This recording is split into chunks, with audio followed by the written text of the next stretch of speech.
রাতের ভোটের কারিগর, ডিসি, এমপি, এসপি সহ ৬ শতাধিক ব্যক্তি ও কোম্পানির বিরুদ্ধে কর ফাঁকি এবং অবৈধ সম্পদ অর্জনের অভিযোগ তদন্তে মাঠে নেমেছে এনবিআরের কর গোয়েন্দা।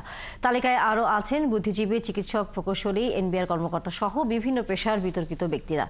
কর গোয়েন্দারা জানান, দ্বাদশ জাতীয় সংসদে সংরক্ষিত নারী এমপি, তাদের পরিবারের সদস্যদের বিরুদ্ধে তদন্ত করা হচ্ছে।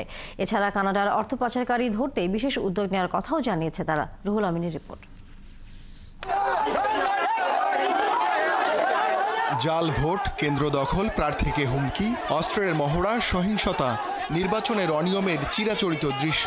এছাড়া নির্দিষ্ট কোনো প্রার্থীকে জয়ী করতে প্রশাসনের পক্ষপাতমূলক কাজও অহরহই ঘটে। তবে ২০১৮ সালের একাদশ জাতীয় সংসদ নির্বাচন ছিল কারচুপির এক ভিন্ন ও অভিনব কিন্তু লজ্জাজনক উদাহরণ। সেবার দিনে নয়, বরং ভোট হয় রাতের আধারে। অভিযোগ আছে, নির্বাচন কমিশন, পুলিশ প্রশাসন ও আমলাতন্ত্র মিলেমিশে রাতের বেলায় ব্যালটে সিল মেরে আওয়ামী লীগ প্রার্থীদের জয় নিশ্চিত করে। অভিযোগ আছে, নগদ টাকা, পদোন্নতি সহ নানা ধরনের সুযোগ সুবিধার বিনিময়ে রচিত হয় আওয়ামী লীগের সেই বিতর্কিত বিপুল বিজয়। জুলাই অভ্যুত্থানের পর রাতের ভোটের কুশীলবদের বিরুদ্ধে ব্যবস্থা নেয়ার দাবি ওঠে বিভিন্ন মহলে।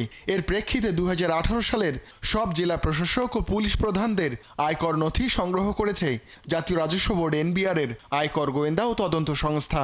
গোয়েন্দা নজরদারিতে এসেছে ব্যবসায়ী, তারকা, চিকিৎসক, প্রকৌশলী সহ ৬ শতাধিক ব্যক্তি ও কোম্পানি।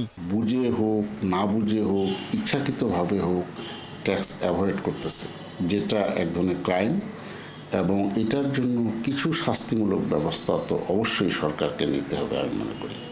তা না হলে সমাজে বিচারের যে প্রতি মানুষের যে আস্থা, সেই জিনিসটা থাকবে না। ব্যবসায়ী প্রতিষ্ঠানগুলোর মধ্যে আছে জ্বালানি ও চিকিৎসা খাতের অন্যতম ইউনাইটেড গ্রুপ।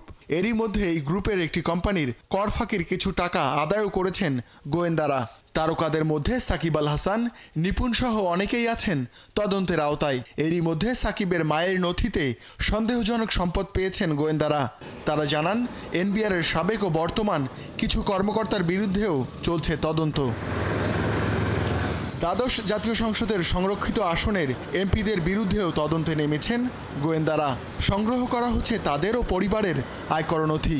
গোয়েন্দারা জানান, তদন্ত শুধু আয়কর নথিতে সীমাবদ্ধ থাকবে না, ব্যাংক ও আর্থিক প্রতিষ্ঠানের লেনদেনের তথ্য নেয়ার পাশাপাশি অভিযুক্তদের বিরুদ্ধে সরেজমিন তদন্তও হবে। বের করা হবে গোপন বা অন্য নামে থাকা সম্পদও।